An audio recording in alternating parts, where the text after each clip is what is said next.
ना डीजे और ना कोई दावत। खास बात तो ये भी कि शादी में कोई दान दहेज भी नहीं, ना कोई वरमाला, ना कोई सिंदूर भराई और ना ही कोई फेरे। ऐसा विवाह हुआ जिसमें महज 17 मिनट में जोड़ी बन गई।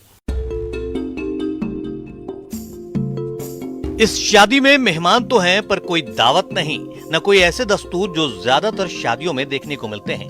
तस्वीरें देखकर शायद आप ये भी सोचने लगे कि यहाँ कोई शादी समारोह नहीं बल्कि धार्मिक अनुष्ठान चल रहा है।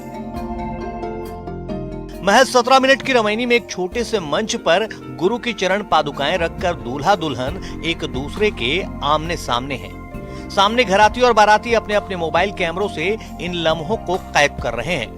विवाह संपन्न हुआ। रामपाल की एक किताब दूल्हा दुल्हन को भेंट की गई और फिर ग्रुप फोटो का सिलसिला चला, पर कहीं भी न वरमाला हुई, न सिंदूर की कोई रस्म और न ही फेरे हुए। और फिर इस तरह दो युवा नवयुगल बन गए। ऐसी शादी होनी चाहिए। बोलने को सब बोलते हैं पर दिखावे का तो कोई अंत नहीं है। आप यदि 10 लाख की शादी करो, कोई 15 लाख की कर देगा। दिखावे का अंत नहीं है, इसीलिए क्यों ना बिना दिखावे के शादी की जाए। तो हमारे गुरुजी संत रामपाल जी महाराज जी हम लोगों को ऐसी शिक्षा दी है और उनके सारे जितने भी अनुयायी हैं वो सब इसी प्रकार से शादी करते हैं। वेरी फ्री सिस्टम है ये, तो कहीं के दोनों परिवार दोनों पक्षों के लिए बहुत बेटर चीज़ है ये। तो हमने ये इस मायने पर चलते हैं और ये मार्ग वो मार्ग है कि बिल्कुल डिफरेंट प्रेम है। कोई लोग इसमें कोई दिखावा नहीं है, कहने का मतलब कि ऐसे करो वैसे करो, कोई दिखावा नहीं है टोटली। दोनों ही परिवार खुद को कबीर पंथ को मानने वाले रामपाल के अनुयायी बता रहे हैं। कहा जा रहा है कि दहेज और जातिवाद से दूर इस पंथ में ये संस्कार होते हैं जिसमें कुरीतियों पर प्रहार किया जाता है। इस विवाह को रमैनी कहते हैं, जिसमें 17 मिनट की रमैनी पढ़ी जाती है। कहा जाता है कि रमैनी में 33 करोड़ देवी देवताओं का आह्वान कर उन्हें साक्षी मानकर विवाह संपन्न होता है और उनका आशीर्वाद मिलता है।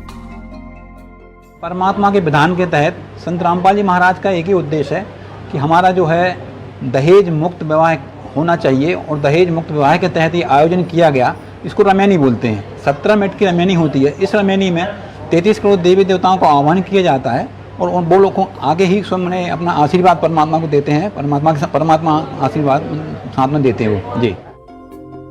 किसी भी माँ बाप के लिए संतान की शादी बड़ा सपना होता है। बेटी की शादी वो भी बिना दहेज की। इस दौर में इससे बड़ी सौगात क्या हो सकती है।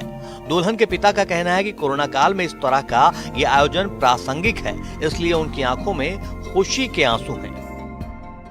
रामपाल जी महाराज जी के जो अनुयायी हैं उनमें भक्त और भक्तमती की जो शादी होती है और भक्तों में होती है।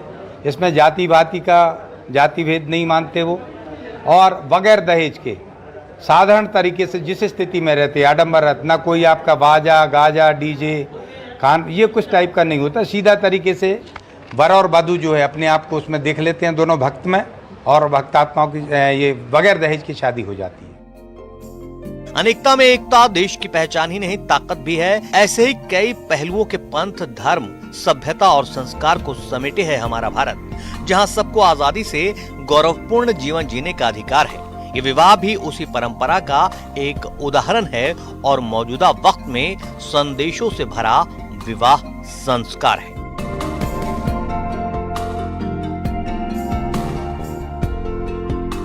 आशीष जैन, न्यूज़ 18, नरसिंहपुर।